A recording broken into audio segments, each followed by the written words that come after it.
Hola, soy Rodrigo Iván Cortés, presidente del Frente Nacional por la Familia y vicepresidente de la Political Network for Values. Vamos a reflexionar sobre esta articulación entre la neolengua, los neoderechos y un neoorden. Esto es un proceso global, local, es decir, local, que impone una antipolítica, un antiderecho. Y para empezar, me gustaría comentarles que tuve la oportunidad de combinar dos ámbitos interesantes en mi vida. Por un lado, pues tengo la particularidad de ser filósofo. Y por el otro, pues que la providencia me ha puesto en responsabilidades públicas y después del liderazgo cívico y político, lo cual me ha podido dar esta oportunidad de reflexionar sobre esta interacción entre el logos y el kratos, entre la filosofía y la política. Y un momento específico en el que pude aplicar esto fue cuando estaba de legislador federal responsable o presidente del Consejo de Soberanía Nacional, que implica el tener la responsabilidad de llevar los temas de seguridad nacional y de política exterior. Me tocó que el líder de mi bancada me diera la responsabilidad de supervisar el proceso legislativo para tener en México la primer ley de seguridad nacional. En ese sentido, me mandaron a el Center for Hemispheric Defense Studies en la Defense University en Washington. Antes ya me habían mandado al Kibbutz Mizra, que ahí es donde está el Galileo College, en donde pues estudia cuestiones de seguridad nacional e inteligencia, y en otros lados, pero aquí tuvo una particularidad muy concreta, porque estando aquí nos dieron la oportunidad de tener como una especie de grado de investigador y tener acceso a la biblioteca que ahí tienen con pues muchos recursos pues a nuestra disposición. Ahí aprendí algunas cosas interesantes. Por un lado, aprendí lo que es la distinción de lo que son la seguridad nacional, entendida como seguridad del régimen, y la seguridad nacional, entendida como seguridad de la población. Y esto va de la mano con tratar de entender dos distintas concepciones de la política. Uno, la política como control poblacional para asegurar el poder de los poderosos. Y por otro lado, como articulación de acciones para el bien común de la población. Por lo tanto, aquí se puede ver que lo que normalmente vemos como política puede ser o política de bien común de la población o una antipolítica de control e incluso eliminación de la población. Y esto lo digo de manera bien concreta porque tuve acceso ahí en estudio, ubicando esto de la seguridad nacional, un documento relevante para la seguridad nacional de los Estados Unidos, desclasificado y que tuve acceso completo, que se llama NSSM 200, o mejor conocido como el Kissinger Report.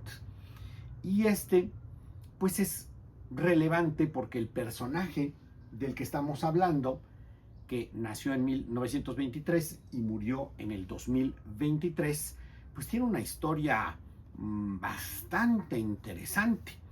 Este hombre que empezó, pues bueno, como alemán, sale de la Alemania nazi, es bien recibido en Estados Unidos, termina siendo un experto en política y en política exterior, y termina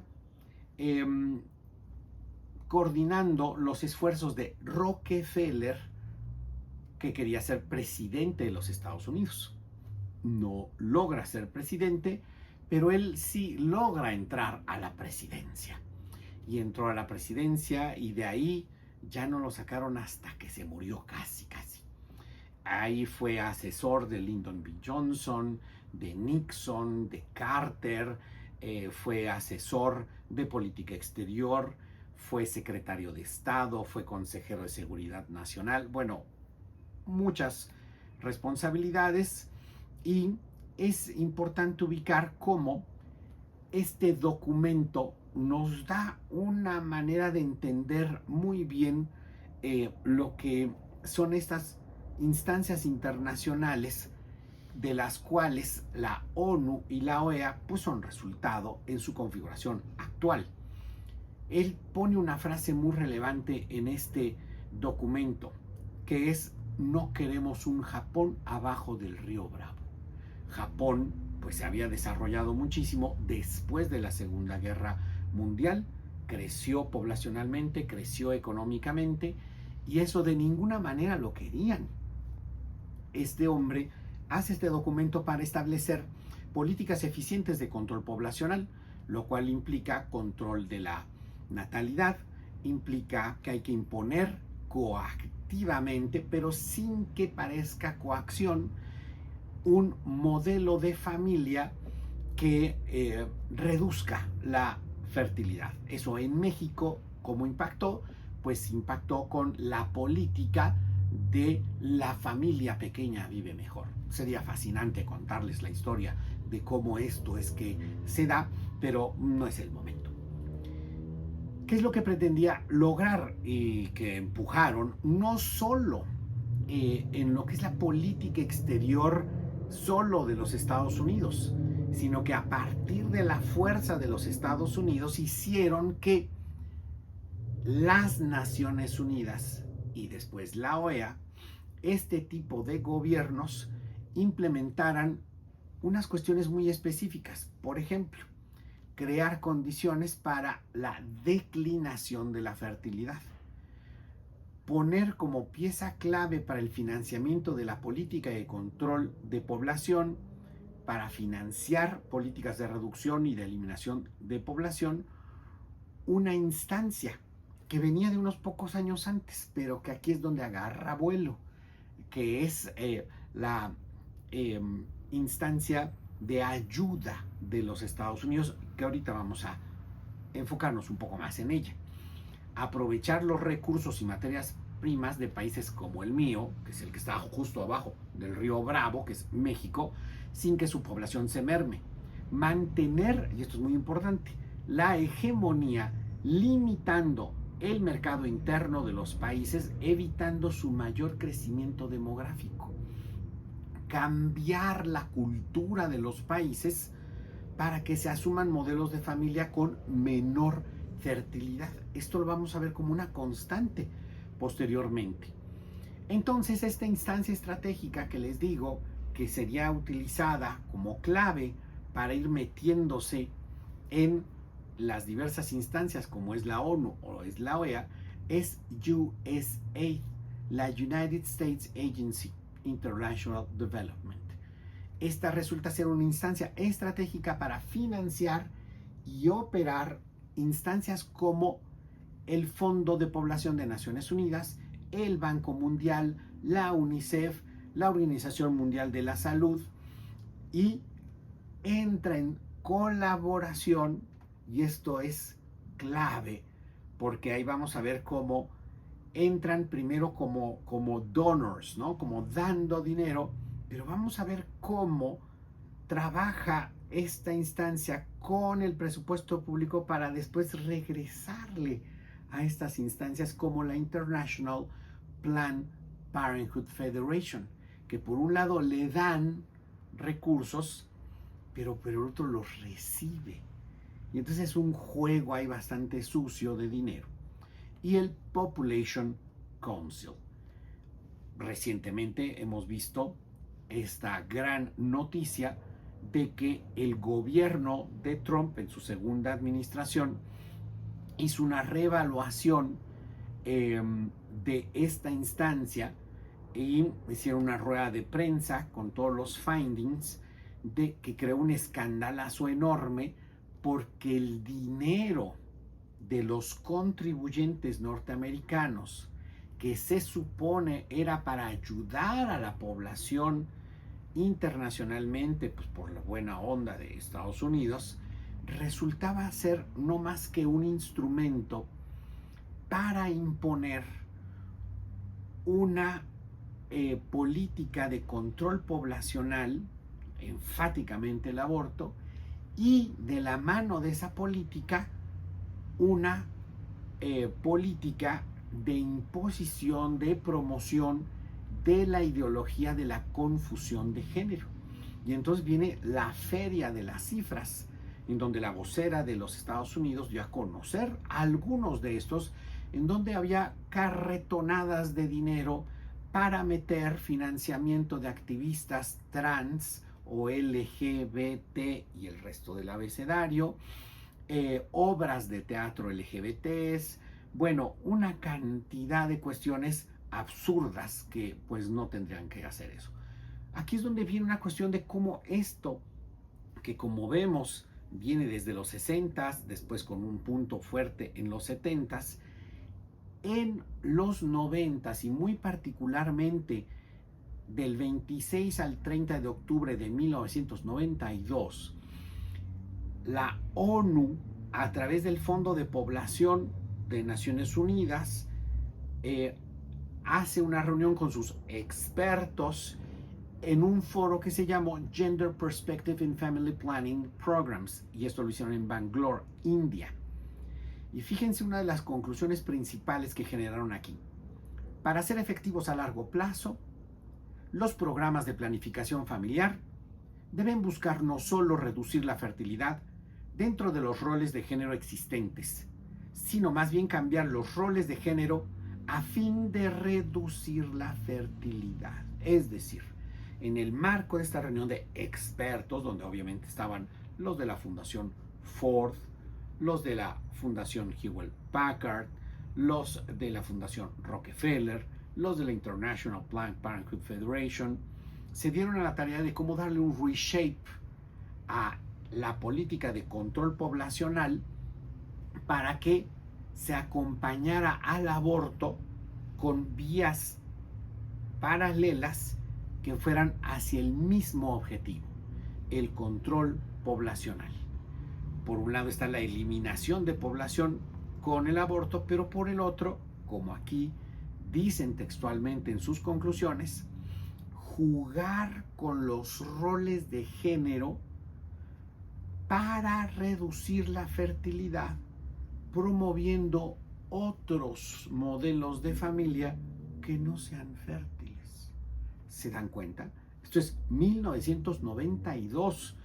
Y entonces es cuando llegamos a cómo se va haciendo realidad esta advertencia que George Orwell en los 40s daba con su obra 1984, en donde Orwell nos planteaba cómo un régimen distópico controlaría la población a través de ciertos mecanismos.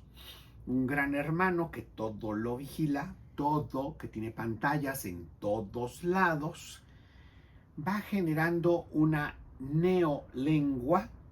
Esta neolengua va generando un double thinking, un doble pensamiento para que lo absurdo se propague.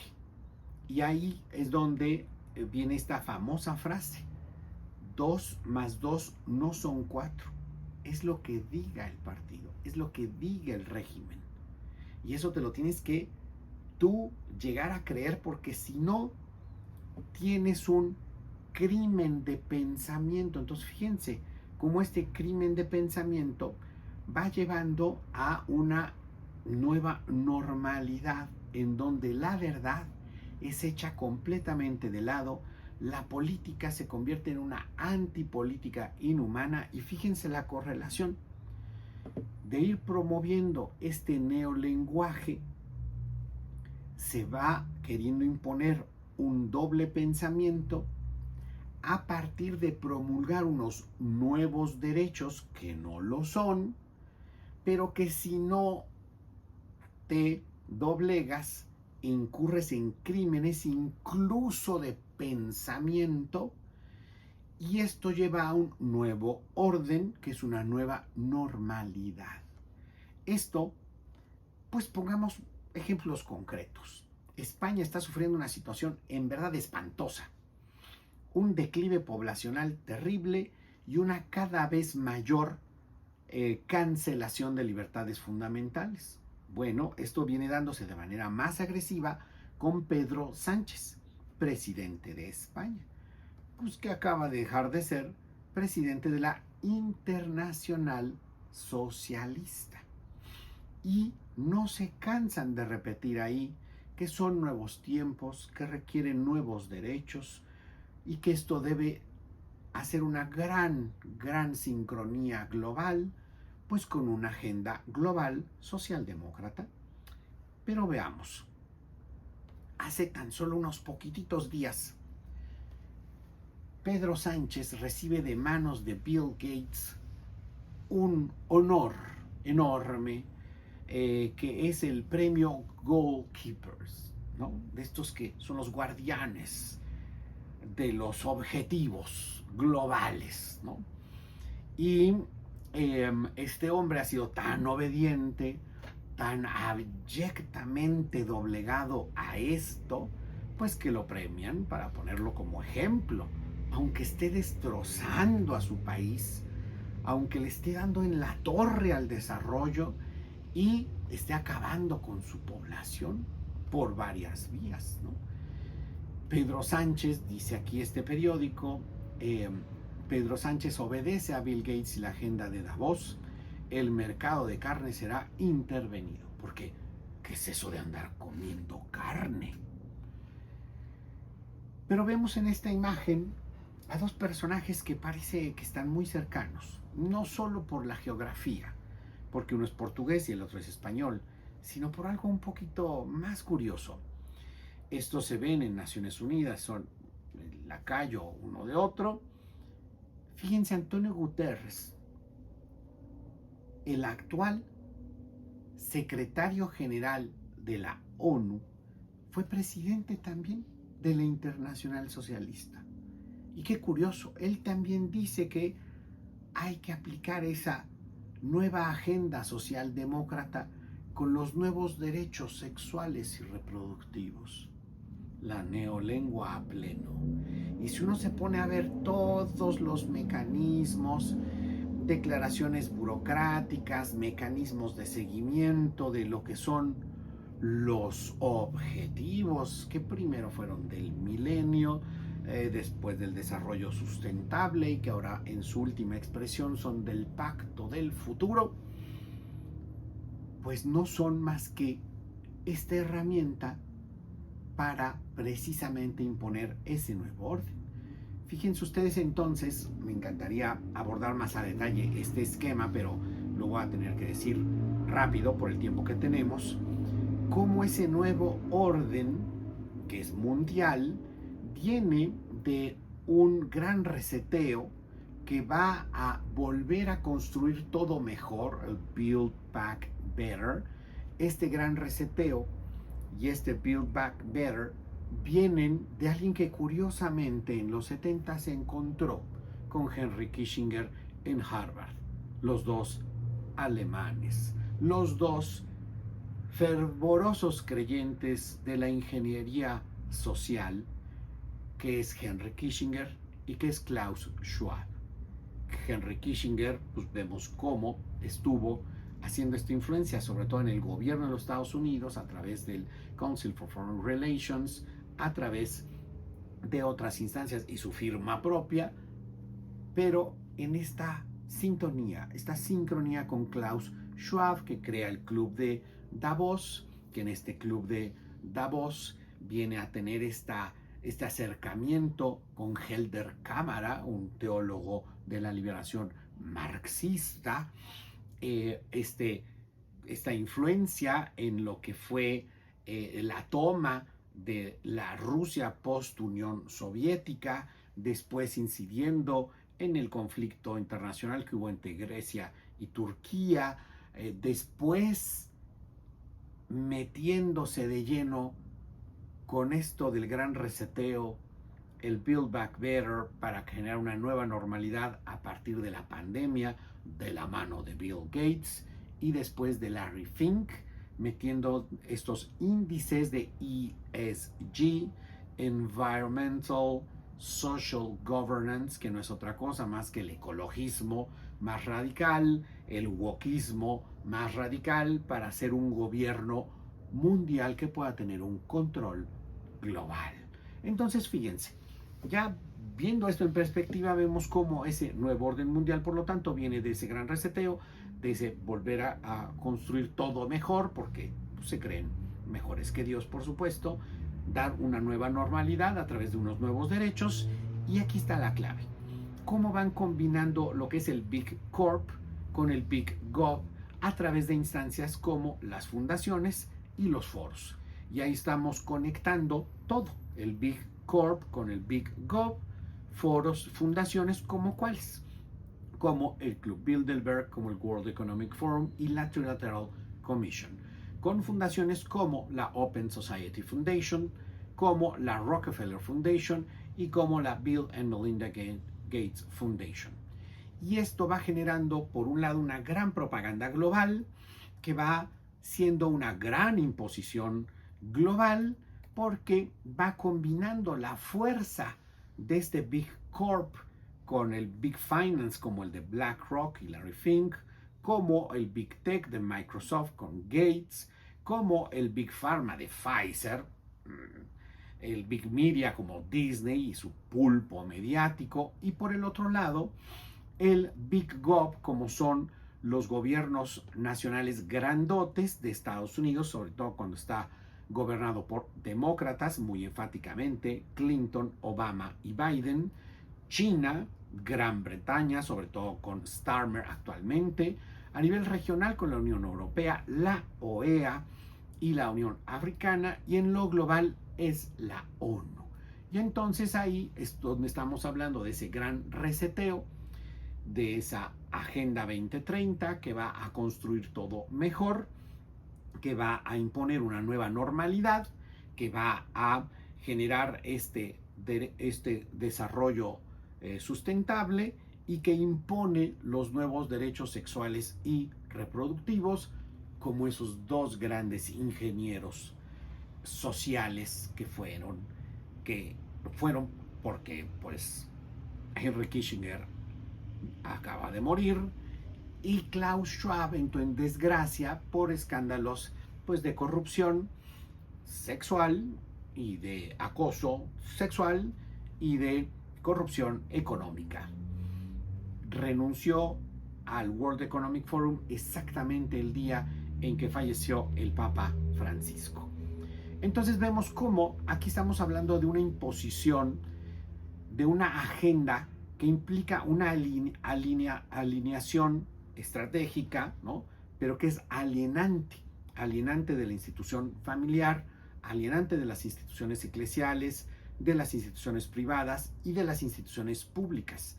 Y fíjense, esto no lo voy a desarrollar mucho, pero si lo menciono, como esta Agenda 2030 y sus SDGs va, por un lado, pues queriendo fomentar este ecumenismo, así le llaman, que no es otra cosa más que un sincretismo religioso, que relativiza, neutraliza y subordina la fe. Por otro lado, los nuevos derechos sexuales, que es la ideología de la confusión de género, que quieren imponer el desorden sexual como derecho humano.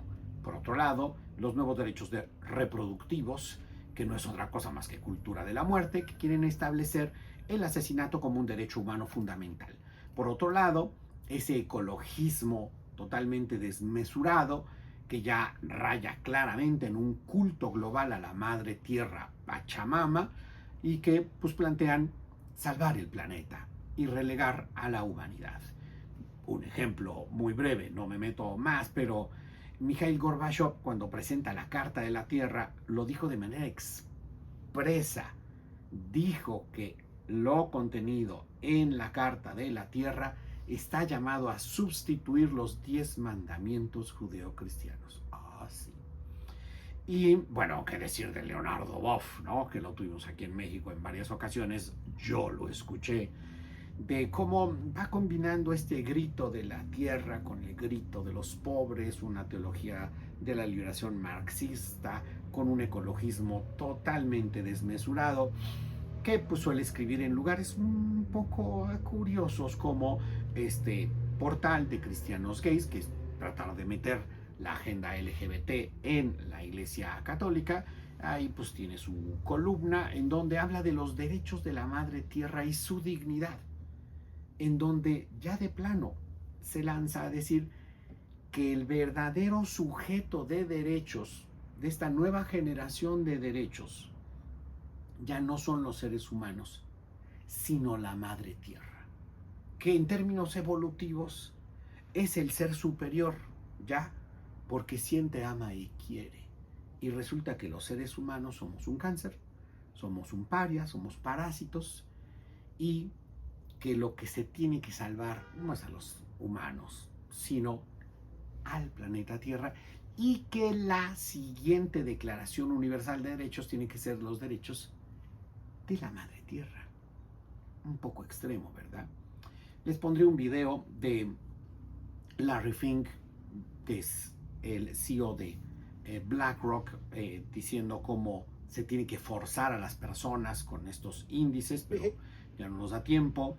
Está esta linda mujercita que dice cómo van a manipular todos los medios que puedan para meter estas locuras. Este me parece que sí es fabuloso, ¿no? Este gran asesor del World Economic Forum, gran amigo de Klaus Schwab. Fíjense lo que dice este hombre. An economic question of the 21st century will be, what do we need humans for? Or at least, what do we need so many humans for? Do you have an answer in the book? At present, the best guess we have is keep them happy with drugs and computer games. ¡Wow! Política de eliminación de la población a su máxima expresión. Entonces tenemos como una nueva trinidad invertida.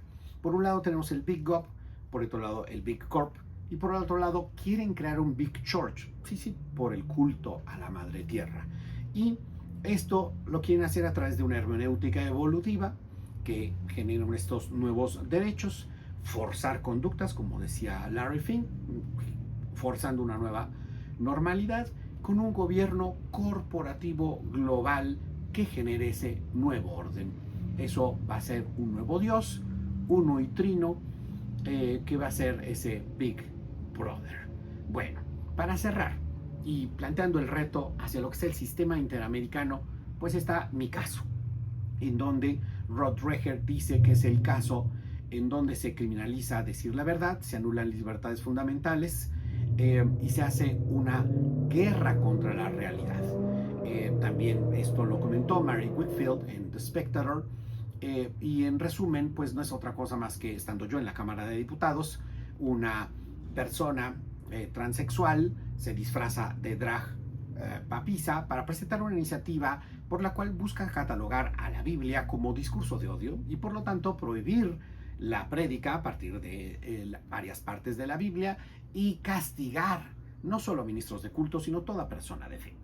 Ante eso, pues yo lo que dije es que eso estaba mal porque iba en contra de la libertad religiosa, que pues se menciona en la Declaración Universal, en el Pacto de San José, en la Constitución Mexicana y otros ordenamientos secundarios legales, y bueno, pues que no estaba bien que estas personas estuvieran pues maldiciendo en la mismísima Cámara de Diputados, esgrimiendo a la Santísima Muerte, que no estuvo bien que golpearan al presidente del Congreso mexicano, que es una persona de tercera edad, que no estuvo bien que se drogasen antes de entrar al pleno para decir que había que legalizar las drogas, o que hicieran, bueno, una sarta de cosas.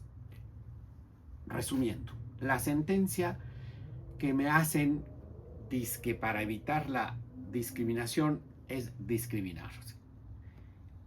Ellos en el Tribunal Superior de México dicen que lo que cometí fue gravísimo, porque no se debe criticar la labor legislativa de una mujer transexual.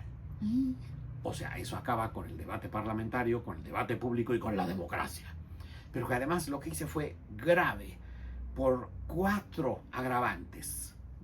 Porque Rodrigo Iván es hombre, porque Rodrigo Iván es blanco, porque Rodrigo Iván es heterosexual y porque Rodrigo Iván es cristiano.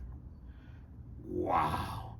Esto, pues, ¿para qué les digo? Es un problemón enorme. ADF está defendiéndome ante el sistema interamericano. La cosa está empeorando en México a pasos agigantados y me gustaría, pues, simplemente terminar con una cita. Juan 8. Si ustedes permanecen en mi palabra, son en verdad discípulos míos, conocerán la verdad y la verdad os hará libres. Muchas gracias.